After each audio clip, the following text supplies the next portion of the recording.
Well, we're breaking format because we have a very, very special guest with us in the studio, and we've just decided, pulled him in, and he said came for a visit. He doesn't usually come, but he was there in our studios, and we said, okay, let's have a conversation, quick conversation with him on the Cooperative Trust. He's the MD of the Gujarat Cooperative Milk Marketing Federation, or as we know it as Amul, and also the Sahkar Bharat Taxi. Jayen Mehta ji, namaste. Namaste. Thank you.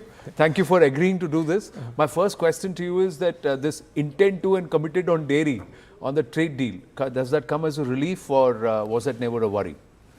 It was a reason to worry, but we knew very clearly, the Honorable Prime Minister is very clear, there is not going to do anything to hurt the interests of the farmers of the country, the milk producers of the country.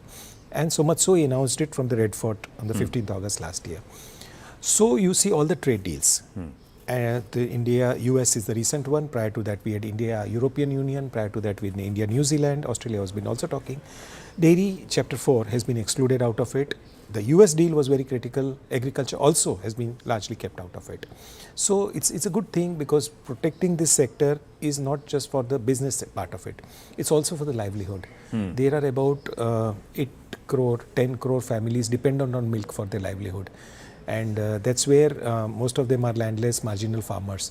So that's where you need to protect. And of course, India is the largest producer of milk in the world. So if we want to become a dairy to the world in the next 10 years, when we produce 1/3 of the total milk, then you need the strong producer base to take care of the opportunities that arise. And the tariff reduction, the 50% reduced to 18% also brings in new opportunities for us. I know Amul is spreading its wings nationally and also internationally. So there are experts who believe that dairy is quite robust as a sector. It's all right if certain parts of it are open. Do you agree with such thoughts, or no? In a way, it's not a right way to look at it, because dairy is fully integrated. It's not one part and other part, because if you are only handling, say, butter or ghee, the fat component of it, what do you do with the solid not fat or the protein component? If you think fat is important and you can bring in protein, that's also counterproductive, because when you use milk to make cheese, the whey comes out, and from the whey protein comes out. So you can't take away a small component of it and try to say that it's different from the rest of the stuff. So milk itself is a superfood, and the sum of parts also makes it very, very interesting for the value addition component of it, because end of the day we have to pay a good price to the farmer. And that's what will keep him or her interested in dairy. It's a 24/7 business, and a lot of hard work is there, because it's livestock, lot to do with genetics, lot to do with weather, and of course you're dealing with the cattle. So that's why it's very, very critical for us. And if India is also self-sufficient in this very vital food item, so we need to protect it in a sense that we need to have an eye for the future.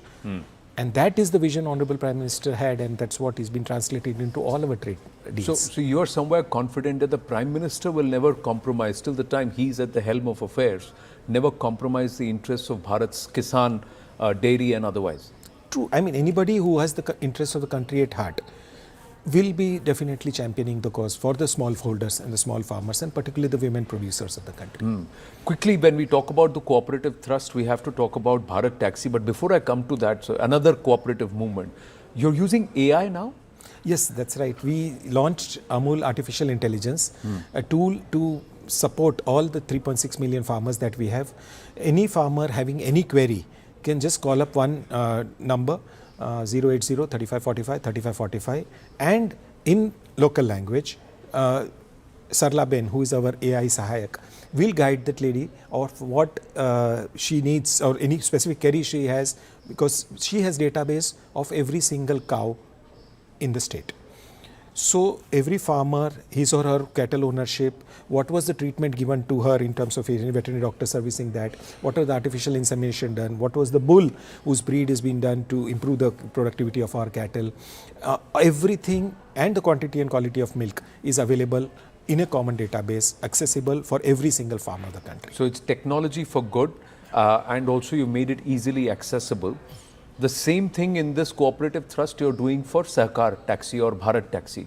Explain the concept and why is it so path-breaking? Because we saw the Cooperatives Minister Amit Shah ji announce it and say that this is going to redefine app-based taxi services. So yeah, that's very a new initiative that we have taken. But the cooperative thrust in the country actually in a central level started with the formation of the new Ministry of Cooperation about 4.5 years back. And it's been chaired by Shri Amit Shah ji, who's also Union Minister of Home, but a veteran of cooperatives because of his experience in Gujarat prior to becoming this, coming to this level. So the new initiatives the Ministry of Cooperation has taken is the Bharat Taxi is the latest one of that, but prior to that also we set up several multi-state cooperatives, one on exports. How do we promote the products manufactured by cooperatives globally? One on organics, the multi-state cooperative organics, where how do we promote the farmers to produce food without chemical fertilizers and pesticides, and tell the consumers also that you need to be consuming this kind of a thing. Third is a cooperative on seeds, the Bharat Beej Sahkari Limited. Then this new one is the Bharat Taxi, in which today mobility is driven by the algorithms and the tools of multinationals. The driver does not get the full share of what the consumer is paying, and at times he is exploited, and there is data to prove that, not just in India, globally. So this model of a cooperative taxi service came in which the drivers are the owners of this enterprise. And not just owners, they also represent the drivers community on the board and take decisions which are in best interests of both the drivers as well as the consumers. So I'm happy to say this new multi-state cooperative which has been just launched. Today we have about 300,000 drivers on board in just 2 cities, Gujarat, Ahmedabad and Delhi. We have about 15 lakh plus customers already registered on our app.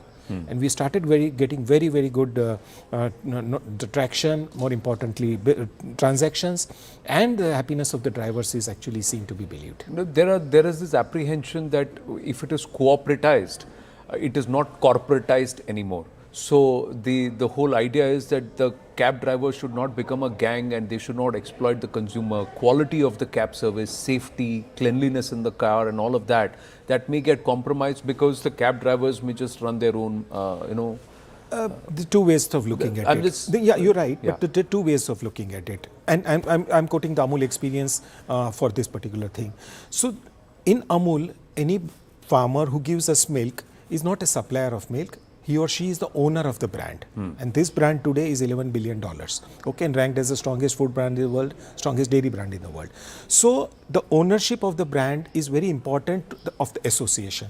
So nobody will compromise on the quality of milk, and they will ensure that everybody sees, they would see that everybody meets the highest standard, because anything going wrong with the brand would hurt their livelihood. Same here, if the drivers know that they are not just providing a service from taking a person from point A to point B, he is also the owner of that particular entire brand. Okay, and so he will also see that he maintains the highest standards as far as the quality of the vehicle is concerned, his attitude to the passengers is concerned, his drive, the navigation and everything is concerned. And more importantly, he will also keep an eye on what the other drivers are doing. So these are the checks and balances which are there in the cooperative system. People outside don't realize this. But once a driver knows he's a part of this 300,000 driver family, today it will become 50 lakh drivers in the next 1.5 years when we roll out in different markets of country. It's a very strong community feeling, but more importantly the business orientation feeling, and each one of them working hard extra to retain that customer who's taking that ride and see that that customer stays with them for their entire life. 2 cities, 3 lakh drivers, 15 lakh consumers already. So it's moving into the GCMMF model or the Amul model already, Bharat Taxi. We promised him that we will not take more than 10 minutes of his in this chat, which he was not really prepared for, but always a pleasure to meet you and also to speak with you. Wish you and your entire cooperative trust all the very best. Thank you so much. Thank you so much. Pleasure talking to you. Thank you. Thank you.